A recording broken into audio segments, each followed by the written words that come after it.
भीमशंकर ज्योतिर्लिंग का नाम भीमशंकर कैसे पड़ा, आइए जानते हैं।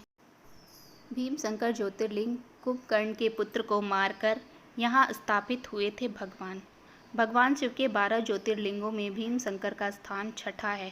यह ज्योतिर्लिंग महाराष्ट्र के पुणे से लगभग 110 किमी दूर सह्याद्री नामक पर्वत पर स्थित है।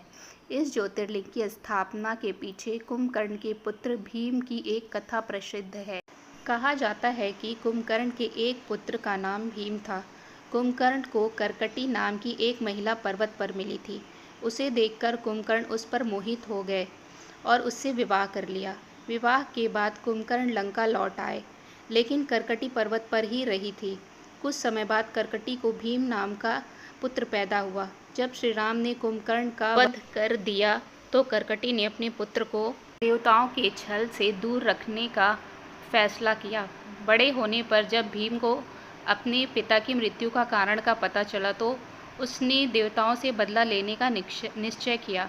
भीम ने ब्रह्मा जी की तपस्या करके उनसे बहुत ताकतवर होने का वरदान प्राप्त कर लिया। कामरूपेश्वर नाम के राजा भगवान शिव के बहुत बड़े भक्त थे। एक दिन भीम ने राजा को शिवलिंग की पूजा करते हुए देख लिया। भीम ने राजा को भगवान की पूजा छोड़ उसकी पूजा करने को कहा। राजा के बात न मानने पर भीम ने उन्हें बंदी बना लिया। राजा ने कारागार में ही शिवलिंग बनाकर उनकी पूजा करने लगा। जब भीम ने यह देखा तो उसने अपनी तलवार से राजा के बनाए शिवलिंग को तोड़ने का प्रयास किया। ऐसा करने पर शिवलिंग में से स्वयं भगवान शिव प्रकट हो गए। भगवान शिव और भीम के बीच घोर युद्ध हुआ, जिसमें भीम की मृत्यु हो गई। फिर देवताओं ने भगवान शिव से हमेशा के लिए उसी स्थान पर रहने की प्रार्थना की। देवताओं के कहने पर शिवलिंग के रूप में उसी स्थान पर स्थापित हो गए।